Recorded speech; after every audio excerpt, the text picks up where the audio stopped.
Hai teman-teman, salam kenal. Aku Raka. Aku di sini ada info menarik nih. Kalian pasti udah kepo kan? Yuk saksikan penjelasan dari aku. Penjelasan aku kali ini bertemakan bagaimana cara mengaplikasikan etika dunia siber dan internet sehat. Di sini aku gak sendirian. Aku ditemani Alia untuk menjelaskan kepada teman-teman semua.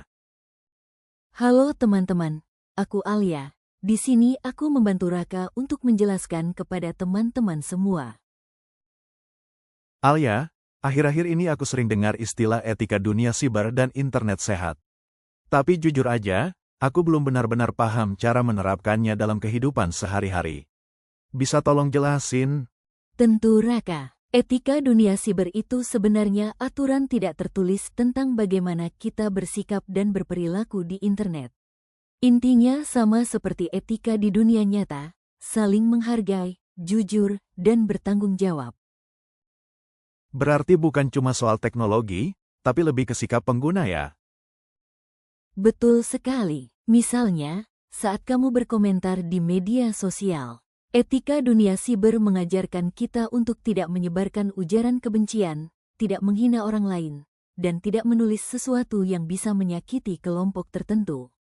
Prinsip dasarnya adalah think before posting, berpikir dulu sebelum mengunggah atau mengomentari sesuatu. Kalau soal internet sehat, itu maksudnya gimana? Internet sehat itu terkait dengan cara kita menggunakan internet secara aman, bijak, dan bertanggung jawab. Contohnya, kita harus memilah informasi, memastikan berita yang kita baca itu benar, dan tidak menyebarkan hoaks. Nah, soal hoaks ini sering banget terjadi. Gimana sih cara paling tepat buat mencegah penyebaran hoaks?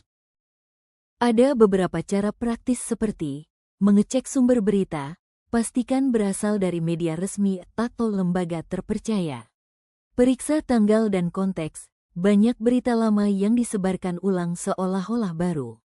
Bandingkan dengan media lain, kalau berita penting, biasanya diliput lebih dari satu media. Jangan langsung share, kalau belum yakin kebenarannya. Masuk akal. Terus kalau privasi, itu juga bagian dari etika dunia siber kan? Iya, sangat penting. Dalam etika siber, kita wajib menghormati privasi orang lain. Contohnya, tidak membagikan foto atau data pribadi orang tanpa izin. Tidak membocorkan isi chat pribadi ke publik. Tidak menyebarkan nomor telepon, alamat, atau data sensitif. Kalau ada teman yang suka spill percakapan pribadi demi konten, apakah itu termasuk pelanggaran etika? Iya, itu melanggar etika dan bahkan bisa melanggar hukum. Di Indonesia, ada UU ITE yang mengatur soal penyebaran konten tanpa izin, pencemaran nama baik, dan penyebaran data pribadi. Berarti etika dunia siber nggak cuma soal moral, tapi juga ada konsekuensi hukum ya? Benar, maka dari itu, penting banget untuk bersikap hati-hati. Selain itu, ada juga etika menghargai karya orang lain. Misalnya, kalau kita mengutip tulisan, foto, atau video, sebaiknya mencantumkan kredit atau sumber.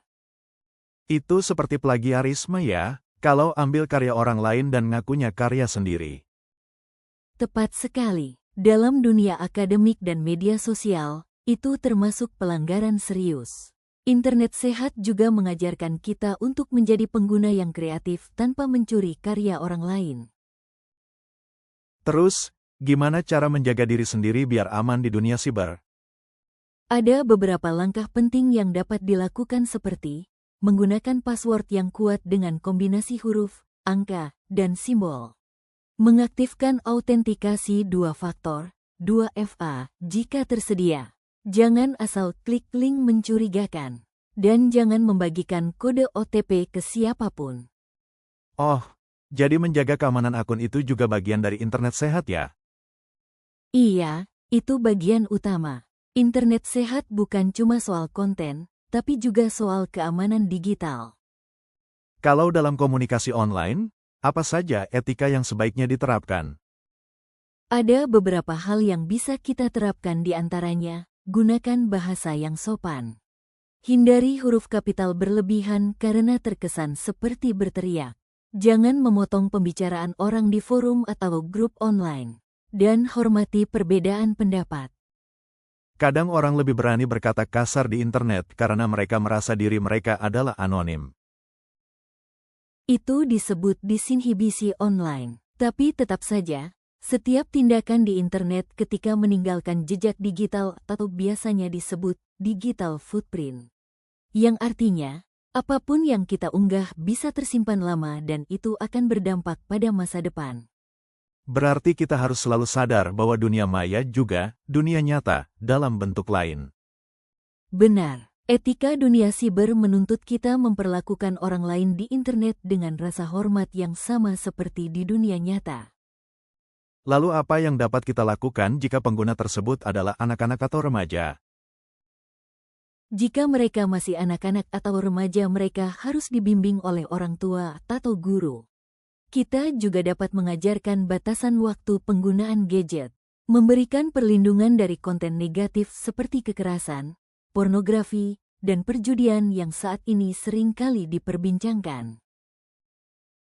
Jadi, intinya internet sehat itu harus seimbang antara aman, bijak, dan bertanggung jawab. Betul sekali. Dapat disimpulkan bahwasanya cara mengaplikasikan etika dunia siber dan internet sehat adalah dengan menyaring informasi sebelum menyebarkan, menghormati privasi orang lain, menggunakan bahasa yang sopan, tidak melakukan perundungan digital, cyberbullying, menjaga keamanan data pribadi dan juga selalu menghargai karya orang lain. Wah, ternyata luas banget ya cakupannya. Aku jadi sadar kalau selama ini kadang masih asal share tanpa cek fakta. Yang penting sekarang sudah paham dan mulai berubah.